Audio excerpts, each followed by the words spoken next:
What's up everyone, this is Carlos, and in this video I'm going to solve this problem. It is called Your Name and it is from Codeforces. Here's what it says. Key HBA, or however this is pronounced, is writing his girlfriend's name. He has N Qs, each with one lowercase Latin letter written on it. They are arranged in a row, forming a string S. His girlfriend's name is also a string T, consisting of N lowercase Latin letters. To prove his love, he must check whether it is possible to rearrange the letters of a string S so that it becomes her name T. Input. The first line contains an integer Q that is between 1 and 1000, the number of test cases. The first line of each test case contains an integer N. N is between 1 and 20. The second line of each test contains two distinct strings S and T, each consisting of n lowercase Latin letters. Note this, each consisting of n lowercase Latin letters. So uh, these uh, these strings are both of the same length at least. Output. For each test case, output yes if the letters of S can be arranged to form T. Otherwise, output no. You can output the answer in any case, upper or lower, for example, and here you can see a bunch of examples. All right, so this is a pretty straightforward problem. Basically, we have two strings of the same length, and we have to see if the first one, we'll call S the first one, can be turned into the second one, which we'll call T for this problem. Okay, so right off the bat, uh, and it may be obvious to some of you, but it wasn't for me. What we can do is take each both of these strings, for example, and sort them alphabetically. And if they both produce the exact same string, and because we know they're both lowercase Latin letters, we can conclude that the string S can be turned into the string T. Uh, and that's pretty straightforward. And actually, that's a great way to solve it, but that's not how I solved it in the first place. The way I solved it was using a map, and what I did is I iterate over both of these strings, and I checked for each letter how many times it appears on each string. And then at the end, we can compare the both maps, and if they're both exactly the same, we can conclude that we can turn the string S into T. Because if we have the exact same amount of letters, let's say for example here, if we have the if we have one A for each and we have one S and so on for each letter, we can perform that comparison. So hope that makes sense. So that last way of solving it, is the way I'm going to show you, and it's also straightforward, but sorting is way simpler, I think. Either way, let's get going. In order to do this, let's jump into the CLion editor. We're going to take first the how many test cases we will be getting, and that will be Q test cases. So let's take Q test cases, and then, oops, not like that. And then we're going to iterate for Q times, meaning we're going to do our operations actually inside this loop. Let me add the return zero before I forget. And there you go.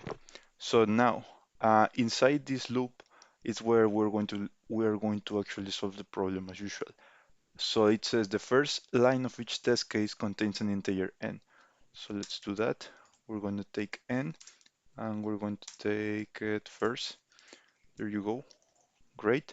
So now the second line of each test case contains two distinct strings S and T. Great. So we're going to create the appropriate variables to hold s and t. There you go. And we can go ahead and take them just like that. Great. So now that we have them, we have all the info that we need, and now we can perform our solution.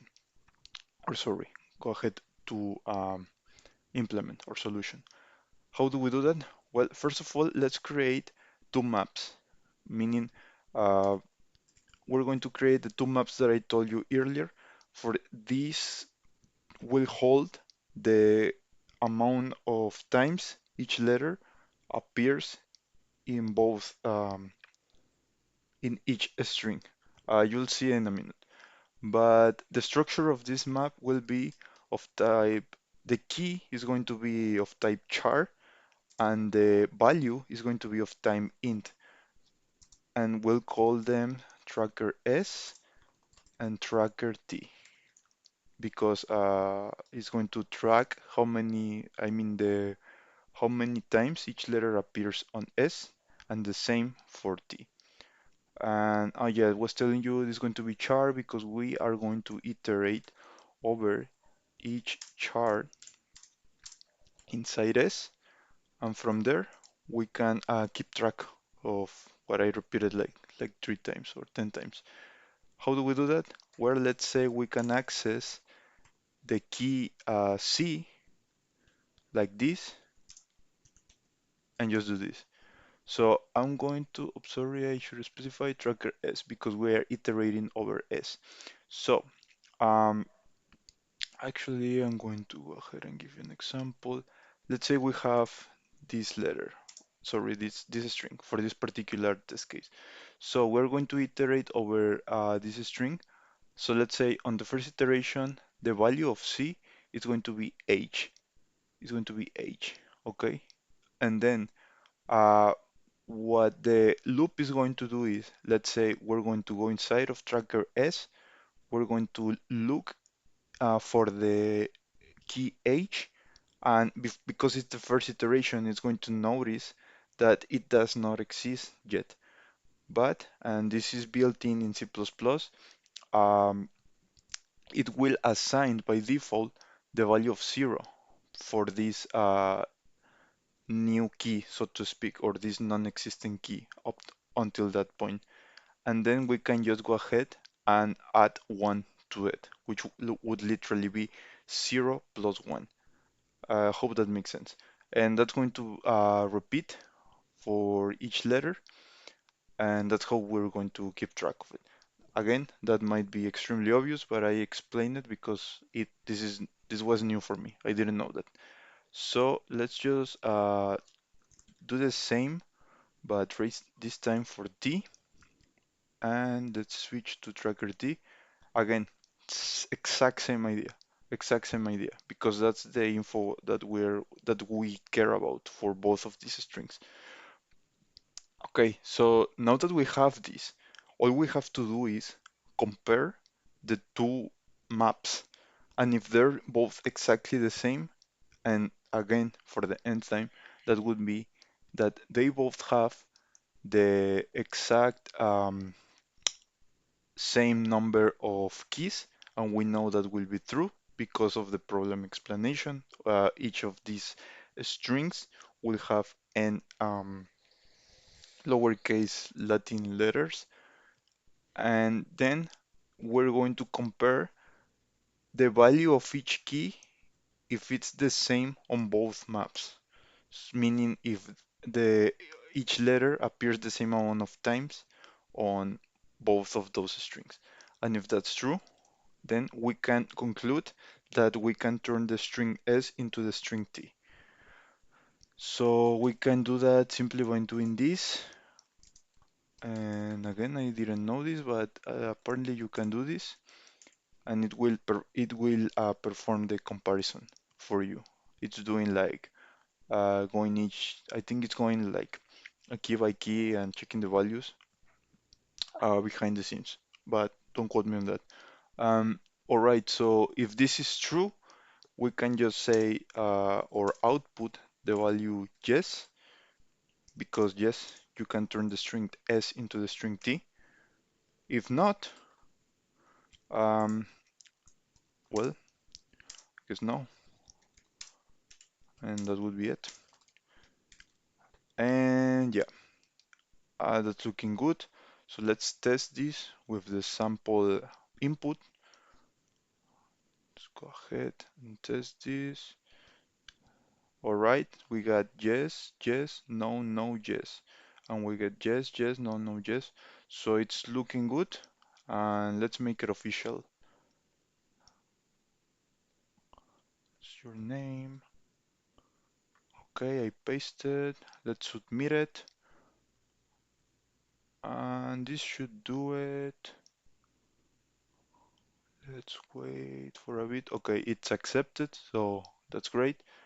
And the time complexity for this would be O of n, because we would have to iterate over each string of all the values of the string, which will be n values. So yeah, that's it for this problem. Again, you could do the sort version.